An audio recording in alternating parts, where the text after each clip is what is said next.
130년 전, 그러니까 지금으로부터 130년 전에 우리나라에 처음으로 이제 복음이 전해지고 그리고 마을마다 교회가 세워지고 예수 믿는 사람들이 늘어나면서부터 사람들이 교회 다니고 예수 믿는 사람들을 가리켜서 예수쟁이라고 이제 부르기 시작합니다. 자, 이 말은 서양 종교를 따르고 또 교회를 다니는 것에 대해서 조롱하는 말이죠. 또 비웃기 위해서 했던 말입니다. 자, 그런데 흥미로운 것이 있다면 그 당시에 예수쟁이라고 불렸던 사람들이 세상 사람들과는 좀 달랐다는 것이죠. 뭐가 달랐을까요? 똑같은 한국 사람이고 같은 동네에 살고 같은 일을 하며 살았던 사람들인데, 그런데 가까이에서 그들을 지켜보면, 곁에서 그들을 바라볼 때에 그들에게 뭔가 다른 모습들이 보였다는 것입니다. 말이 다르고 또 사람을 대하는 태도가 달랐습니다. 돈을 쓰는 방식이 다르고 일을 처리하는 방식들이 달랐어요. 전에 알던 그 사람, 예전에는 그렇게 살지 않았는데 교회를 다니고부터 달라진 거예요. 예수를 믿은 뒤에 이전과는 전혀 다른 삶을 살기 시작하더라는 것입니다. 그래서 어떤 때는요, 그 당시에는 저 사람 교회 다니는 사람이야 라고 하는 말을 들으면 그게 그 사람의 신용을 보증해 줄 정도로 그 사람은 믿을 만한 사람이다 라고 해서 교회 다니는 사람, 믿을 만한 사람이다 라고 하는 공식이 성립이 되면서 어떤 때는요, 교회 다니는 사람에게는 그 차용증도 쓰지 않고 보증인도 세우지 않고 돈을 선뜻 빌려주기도 했을 정도로 그렇게 믿을 만한 사람이었다는 거예요. 교회 다니는 사람은 정직하고 또 믿을 만하다. 일을 맡길 때나 혹은 또 무슨 상거래를 할 때에도 교회 다니는 사람이라면 의심하지 않고 일을 맡겼습니다. 저 사람 예수 믿는 사람이잖아. 그럼 믿을 만하지. 자, 그렇게 생각했던 때도 있었다는 거예요. 언제? 옛날에. 지금은 어떻습니까? 지금은 어림도 없죠. 지금은 오히려 교회 다니는 사람이 더해 이런 말이 들릴 정도니 참 안타깝기도 하지만 그런 신앙이 좀 회복돼야 될 텐데, 자, 여러분, 왜 과거에는 그랬을까? 왜 교회 다니는 사람은 믿을만하고 사람들이 그렇게 신용을 인정해 주었을까요? 교회 다니는 사람이라고 하는 명함 때문이 아니에요. 그들이 살아가는 모습을 옆에서 오랫동안 지켜보았기 때문입니다. 세상 사람들은 교회 다니는 사람들이 들고 다니는 성경책을 보고 저 사람 예수쟁이구나 라고 말했던 것이 아니라 그들의 삶에서 예수님이 보였기 때문에 그들을 예수쟁이로 인정한 것입니다. 참 이게 생각해 보면 놀라운 일이죠. 말하지도 않았는데 그들의 삶을 보면서 저 사람 예수 믿는 사람이구나 라고 인정해 줬다는 거예요. 자, 그러면 여기서 한번 우리가 우리 자신에게 이렇게 한번 물어볼 필요가 있습니다. 과연 사람들이 나를 볼 때 내가 예수 믿는 사람입니다 라고 말하지 않아도 다른 사람들이 나를 볼 때 과연 내가 예수 믿는 사람이라는 것을 알 수 있을까? 알 수 있을까요? 없을까요? 자, 오늘 본문의 24절에서 바울은 예수 믿는 사람을 아주 특별한 호칭으로 불러주고 있어요. 뭐라고 부릅니까? 자, 24절에서 보면 그리스도 예수의 사람들이라고 말합니다. 그리스도 예수의 사람들. 바울은 그 당시에 교회를 다니고 예수님을 믿고 따르는 사람들을 뭐라고 불렀다고요? 그리스도 예수의 사람들이다. 다시 말하면 그리스도인이라고 하는 말이죠. 그리스도인, 크리스찬, 같은 말입니다. 자, 그러면 여러분, 정말 진짜 예수님의 사람, 예수 그리스도의 사람들에게는 무엇이 나타나길래 그렇게 예수님의 사람이라고 부를 수 있었을까? 여러분, 진짜 예수님의 사람에게는 무엇이 나타나야 될까요? 누가 나타나야 됩니까? 예수님의 모습이 나타나야 합니다. 그 옛날 우리 믿음의 선조들에게 보여줬던 그 진짜 예수쟁이들의 삶, 그것이 오늘 저와 여러분들의 삶에서도 그대로 나타나야 하는 것입니다. 자, 그러면 여러분, 우리가 어떻게 살아야 과연 예수를 닮아갈 수 있을까? 어떻게 우리가 진짜 예수쟁이가 될 수 있을까? 그것을 오늘 바울은 오늘 본문을 통해서 그 당시 갈라디아 교회 성도들과 그리고 오늘 저와 여러분들에게 교훈하고 있는데, 오늘 말씀을 통해서 예수님의 사람은 어떤 사람이고 또 성령을 따라 산다는 것이 과연 무엇인지 말씀을 통해 깨달으시고 진정 예수님의 사람들로 세워지는 복된 시간 되기를 축복합니다. 자, 두 가지를 말씀을 드립니다. 첫 번째는 예수님의 사람은 성령을 따라 살아가는 사람입니다. 자, 16절 같이 한번 읽어봅니다. 시작. 내가 이르노니 너희는 성령을 따라 행하라. 그리하면 육체의 욕심을 이루지 아니하리라. 자, 바울은 오늘 본문에서 우리가 그렇게 예수님의 사람들, 그리스도의 사람이 되기 위해서 가장 먼저 해야 될 일이 있다고 말합니다. 가장 먼저 해야 될 일, 그것은 바로 성령을 따라 행하는 것입니다. 성령을 따라 행하는 것. 예수님의 사람으로 살아가기 위해서 우리에게 가장 먼저 필요한 것이 우리의 영적 삶을 방해하는 육신의 삶을 멀리하는 것이 아니었어요. 사실 갈라디아서 5장을 여러분들이 눈여겨보면 이 5장에 특히 육체라고 하는 말이 많이 나옵니다. 육체라고 하는 단어와 또 육신의 일에 대한 것들이 많이 나와요. 바울이 의도적으로 그 단어를 쓰고 있는 것처럼 오늘 16절에는 육체의 욕심이라고 하는 말이 나오죠. 13절에는 지난주에 우리가 말씀을 나눴듯이 육체의 기회라고 하는 단어가 있고, 17절에 보면 육체의 소욕, 19절에는 육체의 일, 이렇게 이야기하고 있어요.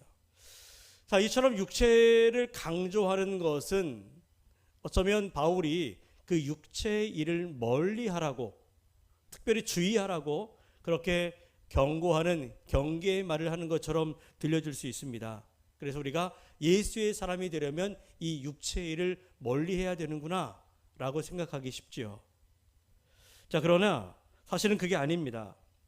바울이 육체에 대해서 강조하는 것처럼 보인다고 해서 그가 우리에게 너희들 먼저 예수의 사람이 되려면 육신의 일을 멀리해야 됩니다 라고 말하는 것이 아니라는 거예요. 자, 여러분, 오히려 16절의 순서를 잘 보아야 합니다. 무엇이 먼저 나옵니까? 바울은요, 너희 안에 모든 육체의 욕심을 버려라 라고 말하지 않아요.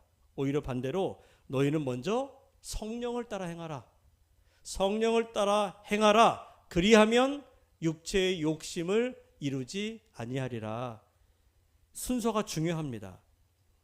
근데 우리는 자꾸 신앙생활을 이렇게 하려고 해요. 어떻게 해요? 우리가 예수를 믿고 교회를 다니고 그래도 내가 명색이 직분이 있고 집사이고 권사인데 그러니 당연히 내가 다른 사람들보다는 좀 달라야지. 화내지 말아야 되고 미워하지 말아야지, 욕심내지 말아야지, 질투하지 말아야지, 나쁜 짓 하지 말아야지.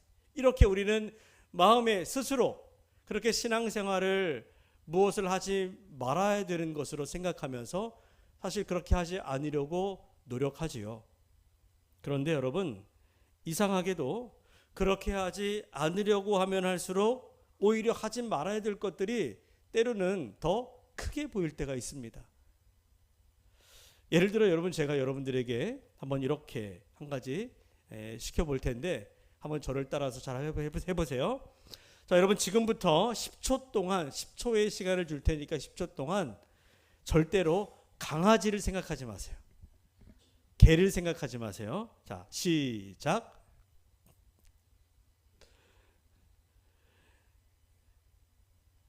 자, 어떻습니까? 물론 아무 생각 안 하면 안 할 수도 있겠지만 생각하지 말라고 하니까 어때요? 생각이 더 날 수도 있어요. 생각하지 말라고 했는데 오늘 아침에 오면서 길에서 만난 강아지가 생각이 나기도 하고 지금 막 어디선가 개소리가 들리는 것 같지 않습니까? 하지 말라고 하면 뭔가 더 하고 싶은 마음들이 이상하게 우리 안에 있어요. 하지 마 그러면 더 하고 싶고, 먹지 마 그러면 더 먹고 싶은 마음들이 있는, 그게 우리 마음이라는 거죠. 이게 우리 마음인데, 이게 본성인데, 화내지 마라, 미워하지 마라, 욕심내지 마라 라고 하면 그렇게 살아야 되지 알면서도 사실 그게 잘 안 되는 거예요. 번번이 실패합니다.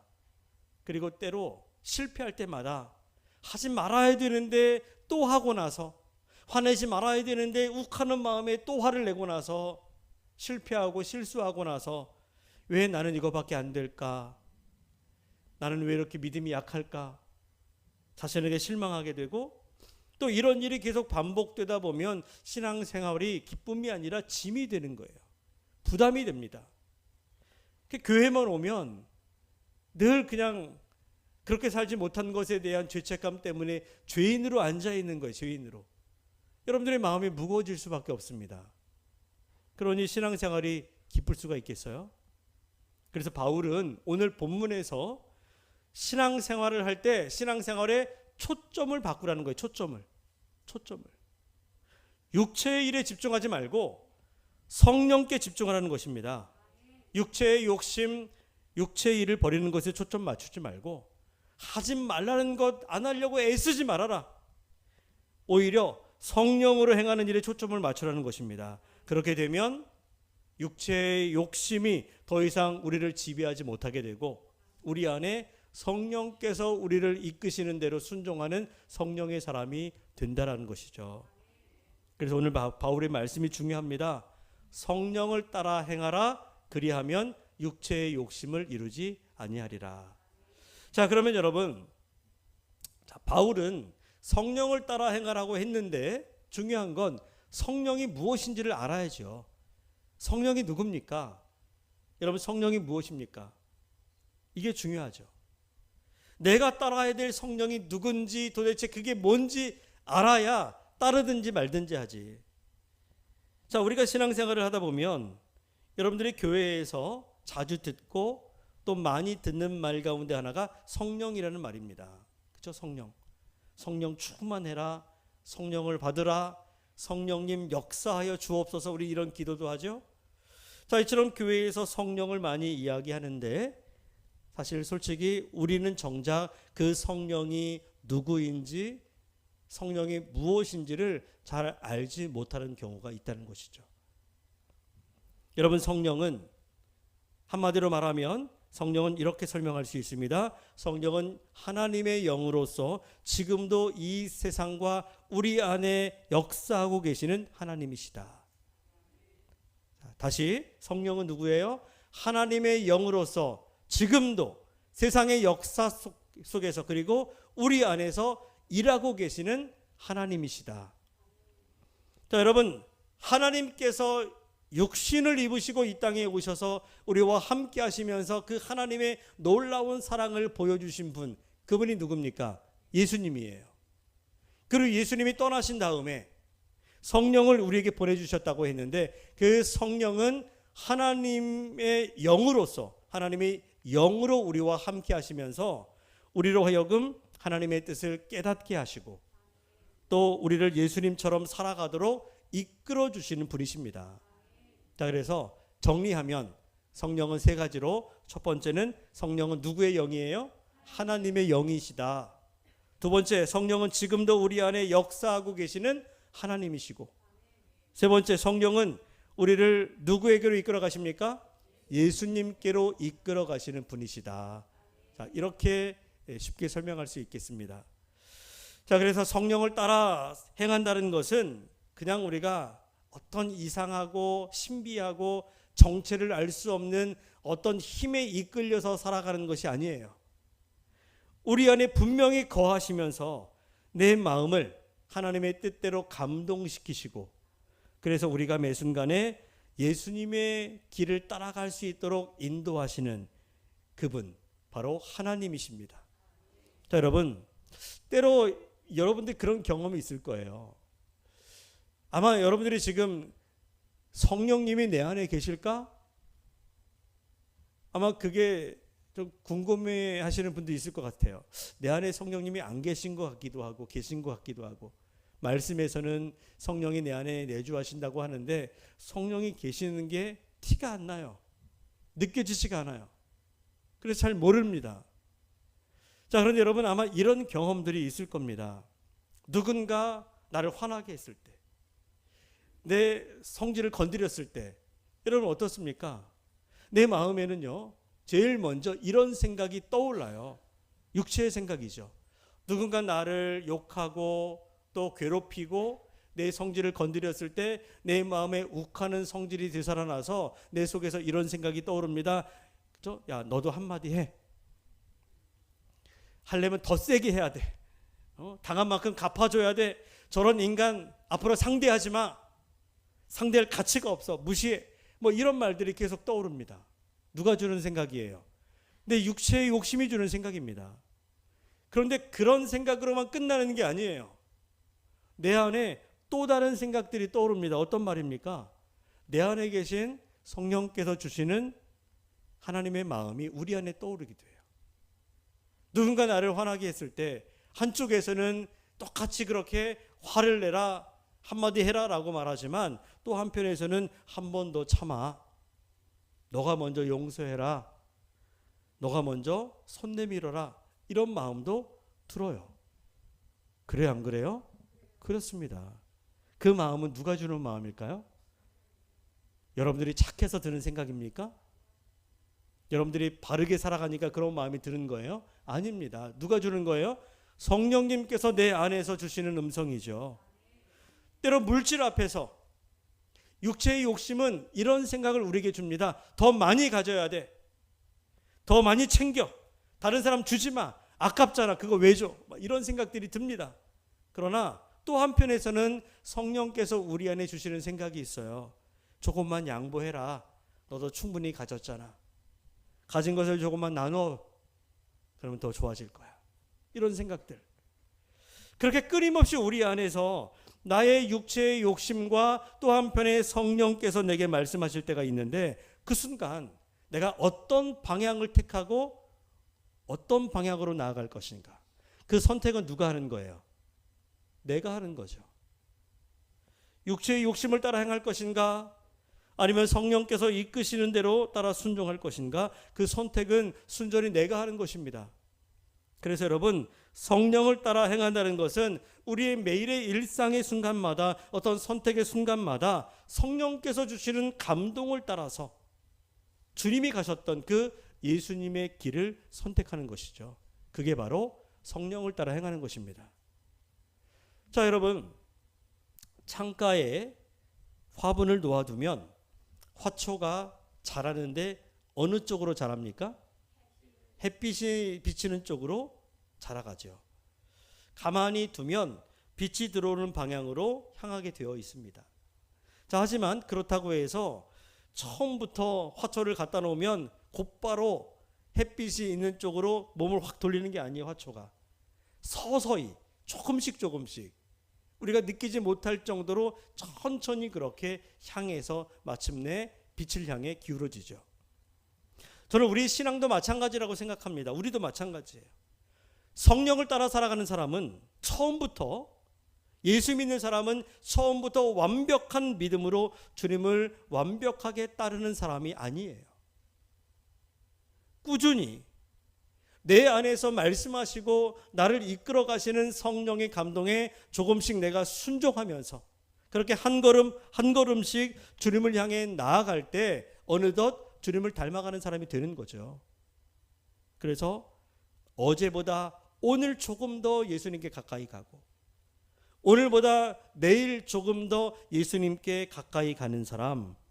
그래서 우리의 생각과 우리의 말과 우리가 사람을 대하는 태도나 우리가 행하는 모든 순간의 선택이 조금씩 예수님을 향해 기울어져 가고 그분을 닮아간다면 그것이 바로 성령을 따라 행하는 사람의 모습이라고 할 수 있어요. 여러분, 우리가 그렇게 성령을 따라 살아가게 되면 우리는 조금씩 예수님을 향해 자라가게 될 것입니다. 그렇게 되면 우리 안에 가득했던 그 육체의 욕심과 육체의 소욕과 육체의 일들이 조금씩 자리를 잃게 되고 그 자리에 무엇인가 새로운 것이 자라나게 됩니다. 무언가 새로운 것이 나타나기 시작해요. 그게 뭘까요? 내 안에 있던 육체의 욕심이 사라지고 거기에 새로운 것들이 생겨나기 시작하는데 그게 무엇입니까? 성령의 열매입니다. 그리고 그 성령의 열매를 통해서 사람들은 우리 안에서 점점 더 분명하게 나타나는 예수님을 보게 되는 거죠. 그래서 두 번째 예수님의 사람은 성령의 열매를 맺습니다.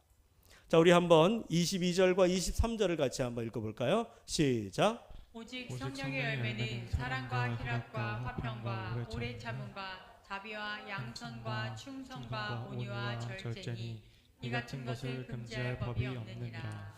자, 바울은 예수님의 사람은 성령을 따라 사는 사람이고 또 성령을 따라 사는 사람에게는 무슨 열매가 나타난다?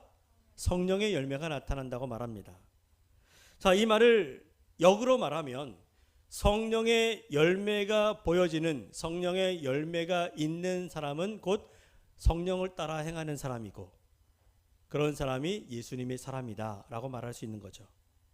자, 그런데 오늘 이 성령의 열매를 보니까 성령의 열매가 총 9가지가 나오고 있습니다. 사랑부터 시작해서 절제까지. 자, 이걸 보면서 혹 어떤 분들은 부담을 느낄 수도 있을 것 같아요. 왜? 성령의 열매가 9가지나 되네. 9가지나. 한두 개도 힘든데 이 9가지를 사랑도 해야 되고 기뻐해야 되고 화평해야 되고 오래 참아야 되고 자비로워야 되고 선해야 되고 충성해야 되고 온유해야 되고 절제까지 해야 되는구나. 이렇게 생각하면 한숨만 나오고 지금 신앙생활이 또 하나의 하기 힘든 숙제로 여겨지는 거예요. 숙제가 9가지가 주어진 거예요. 지금 그렇게 생각해 보면 숙제하기 좋아하는 사람이 있습니까? 없죠. 그러나 여러분, 성경은 우리에게 또 하나의 힘든 숙제를 주는 것이 아닙니다. 여러분, 성경을 잘 보십시오. 22절을 보면 오직 성령의 열매는 이라고 말하고 있어요. 누구의 열매? 성령의 열매. 육체의 열매가 아닙니다. 나의 열매가 아니에요. 나의 노력의 열매, 나의 결심의 열매가 아닙니다. 누구의 열매입니까? 성령의 열매예요. 다시 말하면 성령의 열매를 맺는 주체가 누구예요? 성령이라는 것입니다. 내가 열심히 노력하고 애쓰고 이를 악물고 참으면서 견디고 버티면서 그러면서 맺어야 되는 나의 열매가 아니라는 것입니다. 성령의 열매는 우리 안에 내주하시면서 그 내 안에 내주하시는 성령을 그분을 따라 살아갈 때 성령께서 우리 안에서 일하시고 나를 감동시키시고 나의 성품과 생각과 나의 마음을 변화시키셔서 성령의 열매를 맺게 하시는 거예요. 내가 노력해서 맺는 게 아니라 내 안에 계신 성령께서 역사하실 때 그분이 나를 통해 맺게 하시는 것. 그것이 바로 성령의 열매입니다.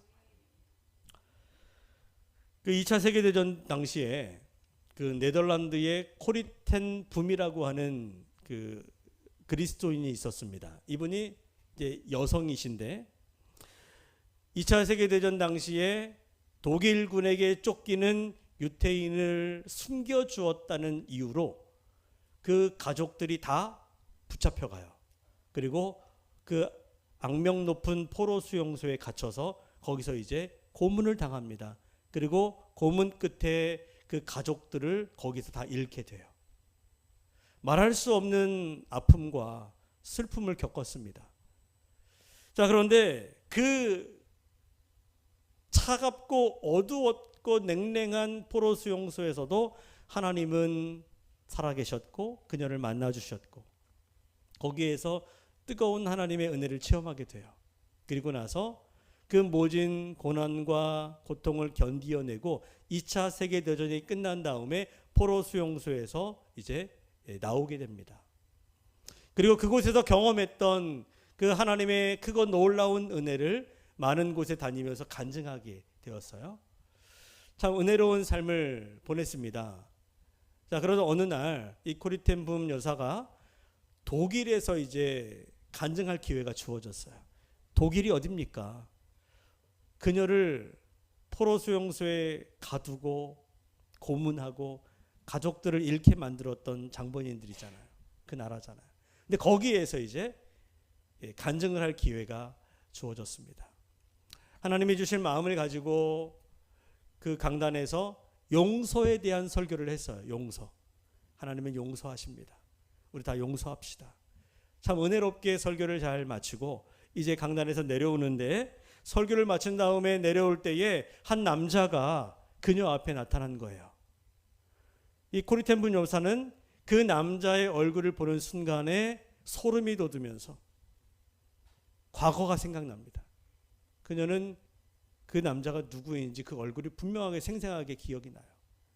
바로 자신이 수용소에 있을 때에 자기를 괴롭게 했던, 힘들게 했던 그 포로 수용소 그 간수였던 거예요. 근데 그 남자가 이 코리텐분 여사 앞에 나타나더니 손을 내밀면서 용서를 구하는 겁니다. 용서를. 내가 잘못했다고. 그런데 그 순간에 그 남자가 내미는 손을 잡아줄 수가 없었어요. 머리로는 용서해야 된다는 것을 알면서도 이 마음이, 그 손이 움직이지 않아요. 용서할 수 없었던 거죠. 다른 사람은 다 용서해도 그 사람만큼은 용서할 수가 없었던 것입니다. 마음이 움직이지 않았어요. 그 순간에 이 코리텐분이 하나님 앞에 기도합니다. 도움을 요청했어요. 하나님, 저는 이 사람을 용서할 수 없습니다. 그러니 저를 도와주십시오. 그러자 그 순간에 마음 깊은 곳에서 그를 용서하라 라는 음성이 들려오는 거예요. 그 순간 자기의 감정대로 행하지 않고 그 성령의 이끄심에 순종하여 손을 내밀고 그 남자의 손을 덥석 잡아 주었습니다. 그 남자는 쭉 눈물을 흘리면서 용서를 구했고 용서를 받게 되었고, 또한 용서하는 코리텐분 여사의 마음속에 설명할 수 없는 사랑과 용서의 마음이 가득 차는 것을 느끼게 되었다. 이런 고백을 하는 거죠. 자, 여러분, 이것이 바로 성령을 따라 행하는 사람에게 맺혀지는 성령의 열매인 것입니다. 내 힘으로 맺을 수 없잖아요.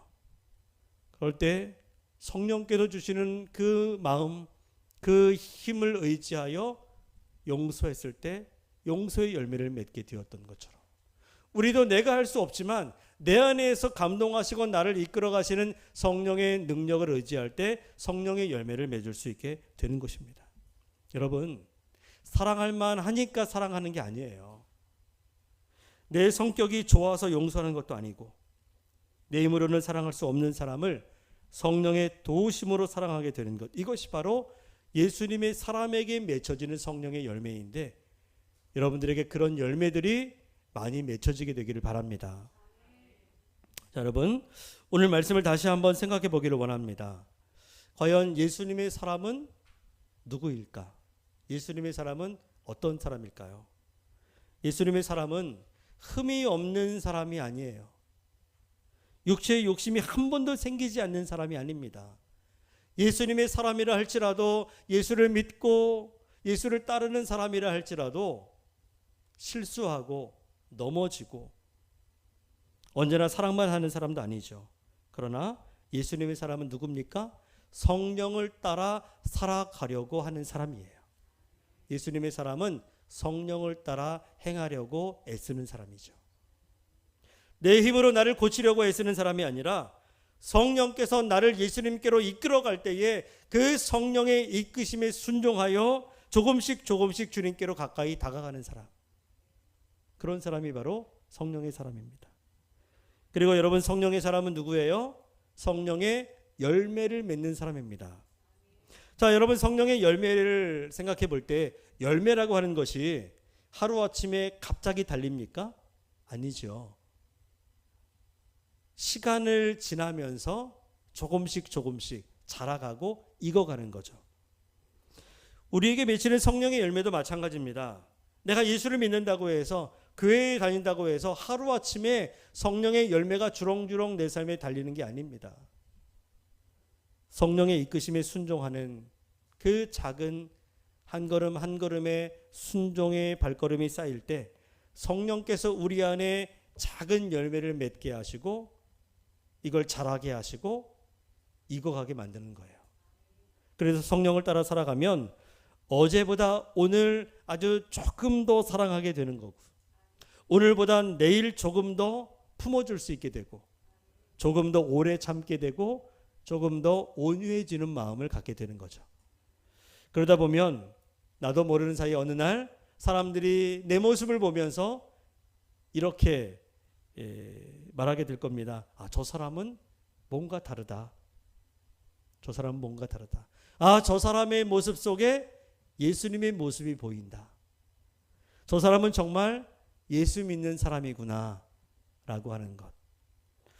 옛날 사람들이 교회 다니는 사람, 예수 믿는 사람을 예수쟁이라고 알아보았던 것처럼 오늘 우리도 우리의 말과 우리의 행동과 또 우리의 사람을 대하는 태도를 통해서 이 시대의 예수쟁이들로 나타날 수 있어야 합니다. 여러분들이 예수쟁이가 되어 주십시오. 그렇게 우리 모두가 성령을 따라 살아가며 어디서든 누구를 만나든지 예수님의 사랑을 보여줄 수 있는 예수님의 사람들이 다 되시기를 주님의 이름으로 간절히 축원합니다.